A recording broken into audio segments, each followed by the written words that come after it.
Chief Lobbyist for the American Civil Liberties Union of Ohio, and I welcome this opportunity to present opponent testimony on House Bill 69. This is, I believe, the fourth time the ACLU of Ohio has testified against the so-called Heartbeat bill.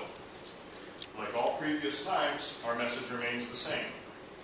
If this legislation passes, we will file a lawsuit, and all indications are we will prevail.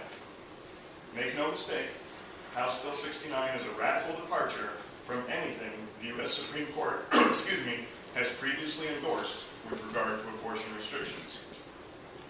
You have heard before, this bill is carefully crafted in such a way the United States Supreme Court will have virtually no choice but to uphold the law and overturn Roe v. Wade, the ultimate goal of supporters. But such statements ignore reality. The chances such a bill ever makes it to the Supreme Court are minuscule, and those chances are getting smaller with each passing day. Ironically, what supporters of these bills are more likely to accomplish is further affirmation of Roe v. Wade by federal courts. It is already happening. North Dakota passed a law in 2013 preventing abortions if a fetus has a detectable heartbeat. The language of that North Dakota law is fundamentally no different than what is proposed here. That law was struck down in April 2014 and is now on appeal. Arkansas's approach was slightly less extreme.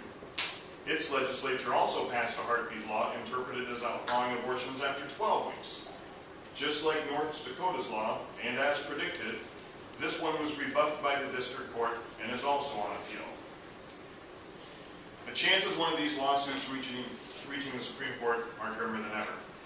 But what if, for the sake of conversation, one of them does? Proponents would have you believe Justice Kennedy cannot wait to cast a decisive swing vote backing their efforts. Where they find such solace, I have no idea. Justice Kennedy, as well as a majority of the rest of the Supreme Court justices, have given zero indication they are ready to or want to jettison an important underpinning of Roe v. Wade, the viability of the fetus. A law that ignores this is simply doomed to failure in our courts. Of course, the ACLU of Ohio is not the only party to reach such a conclusion.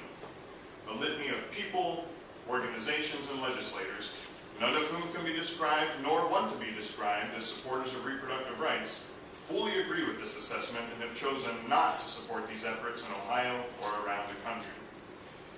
Members of this committee, if you feel this bill is immune enough to legal challenge by the ACLU of Ohio, you will surely vote for its passage. On the other hand, if you see this bill for what it is, a risky roll of the dice far more likely to create case law damaging to the anti-choice movement, with little hope of ever reaching the U.S. Supreme Court, and resulting in years of litigation and hundreds of thousands of dollars of legal fees, then you should reject House Bill 69 and leave these intensely personal decisions where they belong, with Ohio's families. Thank you, Chairman.